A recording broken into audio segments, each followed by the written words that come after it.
할렐루야. 오늘은 하박국입니다. 하박국은 하나님께 답답하고 힘든 그런 탄식을 토로하면 하나님이 말씀하시고, 또 하나님께 말씀드리면 하나님이 또 응답하시고, 또 하나님께 간구하면 하나님께서 또 응답을 하시고, 3번 반복하여 하나님과 대화하듯이 나눈 영적인 메시지가 담긴 성경이 바로 이 하박국이 되겠습니다. 하박국이 살던 시대는 세상이 대단히 혼돈과 혼란으로 가득 차 있었습니다. 특히 저 아수르 제국이 신흥 바벨론에 의해서 멸망을 당하게 되었습니다. 그러자 그 틈을 노려서 아프리카의 제국인 애굽 나라가 또 군대를 이끌고 할 수만 있으면 북진하려고 기회로 삼았습니다. 그리고 특별히 아수르를 무너뜨린 신흥 바벨론 제국은 또 그 힘, 그 여세를 몰아서 서쪽으로 서진하려고 하는 그런 팽창 전책이 있었습니다. 그래서 북진하려고 하는 애굽 제국 세력과 그리고 서진하려고 하는 바벨론 제국이 맞붙은 장소가 팔레스타인 지역이 되겠습니다. 우리 세계사를 공부할 때 언급되는 그 갈그미스 전쟁이 바로 이때 일어난 전쟁입니다. 그래서 국제사회가 지금 피를 흘리는 전쟁이 벌어지는 그런 참상이 일어나고 있는 그때에 작은 나라 유다가 정신을 차리고 이 냉혹한 국제사회 속에서 우리가 어떻게 해야 살아남을 것이며 미래가 있는가를 생각하면서 자기를 추스리고 문단속을 해야 할 때인데, 불행하게도 이런 혼탁한 국제사회 속에서 세상을 읽지 못하고 자기들끼리 아웅다웅 싸우고 다투는 그런 타락한 나라가 되고 말았습니다. 특히 폭력과 악독이 가득 차 죄악이 풍성한 세상이 되고 말았습니다. 가진 사람, 권력 있는 사람이 없는 사람을 억압하고 약탈을 자행할 뿐만 아니라 또 사람들 사이에 사랑과 관용, 포용이 없고 다툼과 시비가 그치지 않는 그런 시끄러운 세상인 것입니다. 법은 땅에 떨어졌고 큰 소리 치는 사람, 목소리 큰 사람이 득세하는 세상입니다. 못된 자들이 착한 사람을 덩쳐먹기 그지없는, 그래서 정의가 짓밟힌, 사람 살 수 없는 전적으로 혼탁한 세상이 된 것입니다. 권력자들만 그런 게 아닙니다. 종교 지도자들까지도 정신을 차리지 못하고 권력자들의 횡포에 종교 지도자들이 참사를 당하고, 그래서 하나님의 교회로서 성별되지 못한 채 세상에 짓밟히고 말았습니다. 백성들은 억압을 당하고 산다는 것이 얼마나 힘든지, 그래서 하박국은 하나님께 탄식하며 매달립니다. 하나님 살려주세요. 언제까지 두고 보시려고 합니까? 어찌하여 이 불의를 계속 지켜보고 계십니까? 어찌하여 이대로 가만두십니까? 하며 하나님께 애타게 부르짖는 기도를 통해서 하나님을 만나 하나님으로부터 응답을 받는 놀라운 이야기가 바로 이 하박국에 담겨져 있습니다. 따라서 오늘 이 시대를 살아가는 우리들이 이 어렵고 힘든 이 연말을 맞이해서 무엇을 어떻게 하는 것이 우리 인생길을 헤쳐나가는 지혜인가를 살펴보면서 은혜를 나누고자 합니다. 첫째, 하박국, 그는 어찌했습니까? 그는 하나님을 찾았습니다. 하박국이 어렵고 힘들 때 원망하고 투덜하고 불평하고 인생을 포기하는 사람이 아니었습니다. 그는 너무 힘들기 때문에, 너무너무 공고하기 때문에, 인생이 너무 공경에 처했기 때문에 그의 아픈, 힘든, 그의 속상함, 그의 상처, 모든 것을 끌어안고 하나님을 찾은 것입니다. 본래 하박국이라는 이름 자체는 꽂기 않는다, 매달린다, 그런 뜻이 있습니다. 제롬이라고 하는 초대 교부는 말하기를 하나님의 사랑이라는 그 가슴, 하나님의 사랑의 품에 안긴다는 뜻이 하박국이라는 이름이 가지고 있는 의미라고 했습니다. 그런가 하면은 마틴 루터 같은 경우는 하나님의 사랑을 신뢰함으로 하나님 사랑에 대한 절대 신앙심을 가지고 하나님께 살려달라고 매달리는 기도하는 신앙을 가리켜서 이 하박국 이렇게 의미를 부여하고 했습니다. 하박국, 그는 어렵고 힘들 때 불행하게도 스스로 이 살기를 포기하는 극단적 선택을 하는 그런 사람이 아니었습니다. 좌절과 절망에 빠져서 희망도 없이 그저 숨 쉬면서 하루하루 그렇게 날을 보내는 그런 사람도 아니었습니다. 그는 힘들기 때문에, 어렵기 때문에, 속상하기 때문에, 마음이 아프기 때문에 그는 하나님을 찾은 것입니다. 여기 비결이 있는 것입니다.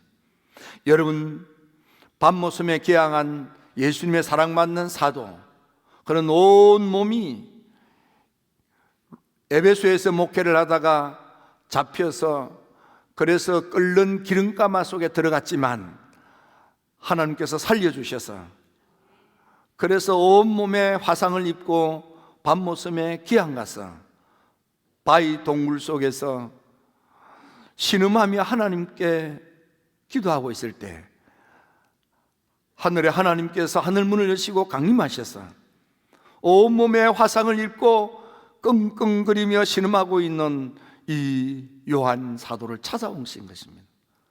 그때 요한 사도는 죽은 사람들처럼 쭉 뻗어 있을 때 찾아오신 주님께서 그 몸을 어루만지며 사망과 음부의 권세가 있는 그 손으로 어루만져, 그래서 예수님의 12 제자 가운데 유일하게 요한 사도는 생명 다하도록 복음을 전하다가 하늘나라에 입성한 사도입니다. 그는 하나님을 만난 후에 영적으로 더 깊은 세계 속에 들어가 하나님의 계시, 묵시를 경험하고 우리가 아는 요한계시록이라고 하는 성경을 남겨놓았습니다. 그는 말하기를 하나님 나라가 너무 휘황찬란한데 인간의 언어로 담을 수가 없어요. 그래서 그 인간의 언어로 표현할 수 없는 하늘 세계이지만 그래도 최선을 다해서 기록으로 남긴 것이 요한계시록이라고 했습니다. 그런가 하면은 사울이라고 하는 바울 사도, 그는 신념의 사람이었습니다. 사상의 사람이었고 생각의 사람이었고 전통에 젖은 사람이었습니다. 그는 세상의 모든 출세가 보장된 인물이었습니다. 하지만 다메섹 도상에서 하늘을 여시고 자기를 찾아 이름을 부르시는 예수님을 만난 후 그는 다메섹의 목사님 아나니아 목사님으로부터 안수기도를 받고 성령 충만해져서 드디어 위대한 사도 바울이 되는 것입니다. 만일 사울이가 다메섹 도상에서 하늘을 여시고 찾아오셔서 이름을 부르시는 예수님을 만나지 못했더라면 그는 위대한 사도 바울이 되지도 못했을 것입니다. 모세는 사람을 죽이고 도망하여 숨어 사는 언둔자가 되었습니다. 그래서 모세의 전반부 인생 제1기 인생은 나이 40이 될 때까지 로마의 궁전에서 왕자로 산 것입니다. 그리고 도망을 쳐서 광야에서 40년 동안 나이 80이 되도록 처갓집 양을 돌보면서 얹혀 살았습니다. 인생의 마지막이 다가올 무렵에 호렙산 기슭에서 타오르는 떨기나무 불꽃 속에 계신 하나님을 만난 것입니다. 하나님께서 모세야, 너가 선 곳은 거룩한 땅이니 네 발에서 신을 벗어라. 모세는 아멘하고 그 신을 벗고 맨발로 하나님의 떨기나무 불꽃 앞에 섰습니다. 너는 내 종이 되어라. 네가 가지고 있는 그 지팡이, 나무 지팡이, 그 지팡이를 버리고 하나님의 능력의 지팡이를 잡고 저 애굽에서 노예살이 종살이 하고 있는 내 백성을 출애굽시키라고 하나님이 부르신 것입니다. 만일 모세가 호렙산 기슭에서 거기 떨기나무 불꽃 속에서 말씀하시는 하나님을 만나지 못했다면 모세의 제3 인생은 없었을 것입니다. 이스라엘 백성들을 출애굽하여 광야 40년 동안 이끈 위대한 지도자 모세가 없었을 것입니다. 그 하나님을 만났기 때문에 제3의 인생 40년 광야 생활을 이끄는 위대한 지도자 인생이 열린 것입니다. 하나님 만나면 인생이 이렇게 변하는 것입니다. 여러분, 우리가 잘 아는 우시아 임금을 등에 업고 큰소리 쳤던 이사야, 우시아 임금이 죽자 이제 가끈이 떨어진 것입니다. 좌절과 절망에 빠졌습니다. 그가 하나님 성전에서 힘없이 주저앉아 예배를 드렸지만 다른 이들은 은혜 받고 격려 받고 위로 받고 소망 받고 그래서 일어나 세상으로 삶을 향하여 나아갔지만 세상에 희망을 잃어버리고 좌절과 절망에 빠진 이사야는 힘을 잃고 예배당 바닥에 주저앉아서 일어날 줄 몰랐습니다. 그러나 거기서 하나님, 나 어떻게 해요? 나 이제 어떻게 해요? 나 어떻게 살아요? 그의 좌절과 절망의 딱한 심령을 하나님께 토로할 때 하늘의 하나님께서 그 음성을 들으시고 하늘 문을 여시고 보좌를 보여주시며 하나님 말씀하셨습니다. 이사야가 만일 하나님 성전에서 그 하나님을 만나지 못했다면 대선지자 이사야가 어디 있겠습니까? 하나님을 만난다는 것이 인생에 놀라운 변화가 있는 거예요.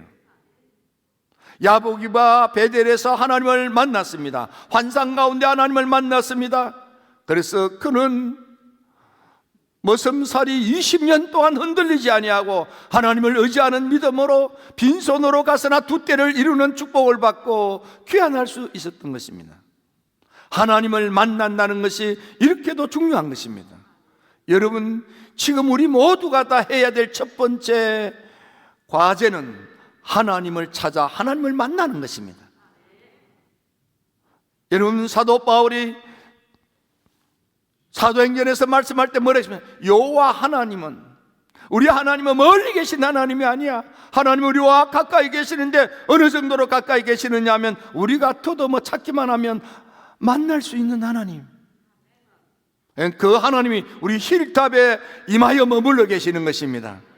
이 기간 동안 하나님을 찾으십시오. 하나님을 찾으십시오. 새벽에 하나님을 찾으십시오. 오전에 하나님을 찾으십시오. 오후에 찾으십시오. 저녁에 찾으십시오. 시간 나는 대로 이 재단에 와서 하나님을 찾고 찾아 하나님을 만나게 되기를 주의 이름으로 축원합니다. 하나님과의 인카운터, 하나님을 만나면 인생이 달라집니다. 하나님 만나면 삶이 변합니다. 하나님 만나면 인간이 달라지는 것입니다. 하나님 만날지어다, 하나님 만날지어다. 하나님 만나야만 되는 것입니다. 두 번째로 하박국은 그 하나님을 만나자 그가 한 것이 뭡니까? 하나님을 찬양하기 시작한 것입니다. 상황과 조건과 형편은 변화되지 않았습니다. 아직도 무화과가 없습니다. 포도밭에 포도가 없습니다. 아직도 수입이 없습니다. 그러나 여호와로 말미암아 기뻐하며 하나님을 찬양하는 찬미하는 믿음을 갖게 되는 것입니다. 여러분, 하나님을 찬양하십시오. 하나님을 찬양하고 하나님을 찬양하고 찬양하는 여러분들이 되기를 주의 이름으로 축원합니다. 여호사밧 임금이 나라를 다스릴 때 모압, 암몬, 마온 3개국 연합군이 공격해 왔습니다. 불행하게도 전쟁을 대비하여 군사력을 준비하지 못했습니다. 훈련받은 정예군도 없었습니다. 전략적 대응 무기도 없었습니다. 게다가 3개국 연합군이 18만 5천이 공격해 왔습니다. 그들 앞에서 대항할 힘이 전혀 없었습니다. 좌절과 절망에 빠진 여호수아와 대신들이 하나님께 무릎을 꿇고 기도하기 시작합니다. 하나님, 어떻게 합니까? 우리 힘으로 방법이 없습니다. 대항할 힘이 없습니다. 어찌해야 합니까? 하나님, 이 노릇을 어찌해야 합니까? 나 힘이 없어요. 그냥 이렇게 약탈을 당하고 죽어야 한단 말입니까? 하나님께서 말씀하십니다. 아니야, 너 성가대를 만들고 하나님을 찬양해. 성가대를 만들고 하나님을 찬양해. 믿음으로 찬양해. 신앙으로 찬양해. 놀랍도록 얼토당토 않는 하나님의 방법을 여호사밧은 믿고 받아들였습니다.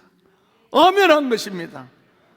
찬양대를 만들고 앞세워 하나님을 찬양했더니 여호와의 복병이 여기저기서 일어나 18만 5천이 자멸을 하고 그들이 가지고 온 각종 군수물자가 이스라엘 백성들의 경제적 지원이 되어서 그 난국을 극복하게 되는 것입니다. 하나님의 놀라운 역사인 것입니다. 하나님 찬양하는 여러분들이 되기를 주의 이름으로 축원합니다. 여러분들 찬양 그러면 잊을 수 없는 분이 다윗입니다. 다윗은 하나님의 영으로 충만하여 찬양할 때에 자기의 영만 충만할 뿐만 아니라 찬송송에 임하시는 하나님으로 인하여 다른 사람 곧 사울 임금에게 임한 악한 영, 그것도 성경에 보면 사울 임금한테 악한 영이 맺는데 강하게 임한 그 강한 악한 영도 떠나가는 놀라운 역사가 영적 능력이 역사했던 것입니다. 그래서 다윗이 시편 22편에서 믿음의 성도들이 찬양할 때 하늘에 하나님이 강림하여 거기 머물러 계신다, 거기 동행하신다, 거기 역사하신다 이 말이에요. 여러분 이 연말에 찬양하면서 하나님을 찾으십시오. 하나님께 찬미하며 하나님을 찾으십시오. 거기 역사가 있습니다. 요한 웨슬리 목사님의 목회 방법 가운데 하나가 찬양 목회입니다. 얼마나 찬양을 웨슬리가 좋아했는지 9,000여 편의 찬양을 썼습니다. 그리고 웨슬리 목사님은 찬양을 모여 집회할 때 찬양은 2배, 3배로 하고 말씀은 눈꽃만큼만 하고 표현하기를 찬양은 3마일, 적어도 2마일, 말씀은 1마일만 해라. 당시에 웨슬리 목사님 교회로 나오는 사람들에게 질문을 했습니다. 너 웨슬리 목사님 말씀이 좋아서 그 교회를 다니니? 아니요. 아니 그러면 웨슬리 목사님 말씀 때문에 가는 게 아니면 왜 그 교회를 가니? 아, 그 교회는 찬양이 너무 좋아서, 찬양이 은혜로워서. 여러분 10명 가운데에 9명은 답하기를 그 교회 내가 다니는 이유는 찬양 때문에 다닌다고 그랬어요. 찬양의 은혜 역사가 얼마나 큰지를 여실히 체험했고 그걸 목회에 적용했던 이가 웨슬리의 감리교인 것입니다. 미국 찬송가도 웨슬리에 의해서 만들어진 것입니다. 웨슬리는 말하기를 찬양은 뜻을 열매하며 마음을 담고 열창하라 그랬습니다. 열창하는 거예요. 열정적으로 하나님을 찬양하는 거예요. 하나님의 은혜 역사가 더 강하게 더 많이 나타나게 되겠는 것입니다. 당시에 사람들이 감리교를 가리켜서 웨슬리 목사님이 목회하는 교회를 가리켜서 첫 번째는 산 위의 교회라고 그랬어요. 산 위의 교회. 웨슬리 자신도 그랬어요. 그 산 위에 있는 교회 힐탑 교회로 가라 이 말이야. 온 더 힐탑. 힐탑 교회 가라고 그랬어요. 힐탑 교회. 웨슬리가 가라는 그 교회가 우리 교회야. 우리 교회. 힐탑 교회. 힐탑 교회. 그 다음 두 번째가 뭐냐 하면은 Singing Church라고 그랬어요. 노래하는 교회, 찬양하는 교회. 그 교회 시끄럽게 찬양하는 교회. 그 교인들, 그 교인들 얼마나가 시끄럽게 찬양하는지 Singing Methodist라고 그랬습니다. 노래쟁이들. 여러분 이 연말에 찬양하면서 찬양할 때 강림하여 임막하시고 임마누엘 하시는 우리와 동행하시는 하나님의 섭리로 부흥할지어다. 가정이 부흥할지어다. 아들 딸들이 부흥으로 일어날지어다. 생업이 부흥으로 활성화될지어다. 여러분의 남은 삶이 부흥의 삶이 되기를 주의 이름으로 축원합니다. 세 번째, 믿음으로 기도하는 것입니다. 하나님을 만나 하나님을 찬양하며 하나님을 찬양하는 것입니다. 하나님을 찬양한 그들은 이제 하나님께 삶의 어렵고 힘든 것들을 털어놓고 하나님의 도움을 구하는 것입니다. 기도꾼이 되는 거예요. 요한 웨슬리 목사님은 34년 12월에 1735년 1월에 그는 하나님의 은혜 받는 대로 하나님께서 우리를 은혜 주시는 여러 가지 방편들이 있는데 그 중에 하나님의 은혜가 가장 많이 쏟아지는 것은 기도다 그랬습니다. 기도인데 어떤 기도냐? 통성기도라 이 말. 어느 시간대 가장 많으냐? 새벽 시간이라 이 말. 깊은 밤 하나님의 은혜 역사가 강하게 나타난다. 그래서 1739년 4월 9일 날 웨슬리는 철야 기도를 처음으로 시작하는 거예요.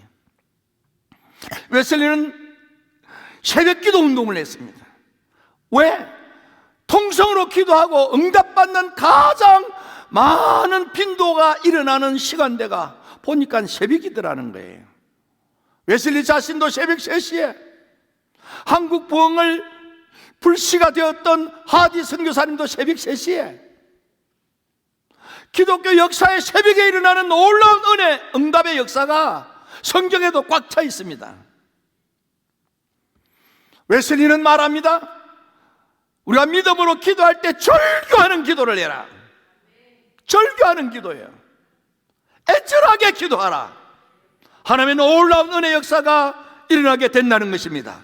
예수님 보십시오. 예수님도 하나님이신 예수님이 이 땅에 오셔서 나세렛 산골짜기 목수 생활을 하며 경제활동에 성공하신 예수님, 그 예수님이 어머니와 독생들의 삶의 단도리를 다 한 후 예루살렘에 올라와서 그래서 저 요단강에서 세례를 받으시고 믿음으로 기도할 때 하늘이 삐끄덕하고 열리더니 성령이 임하시고 하나님의 음성이 들려졌습니다.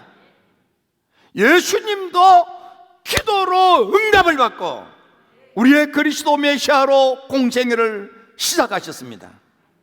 예수님의 12제자들도 다락방에서 기도하여 성령 충만한 은혜를 받고 일어나 사도행전의 부흥의 역사를 일으킨 위대한 사도가 된 것입니다.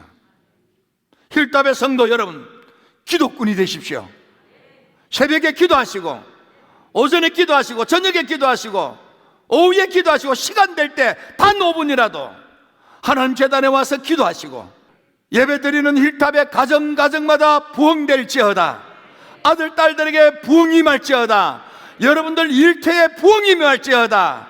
특별히 소원 9개는 가게가 여러분의 기업이 부흥되기를 주의 이름으로 축원합니다. 하나님이 되게 하면 되는 거예요.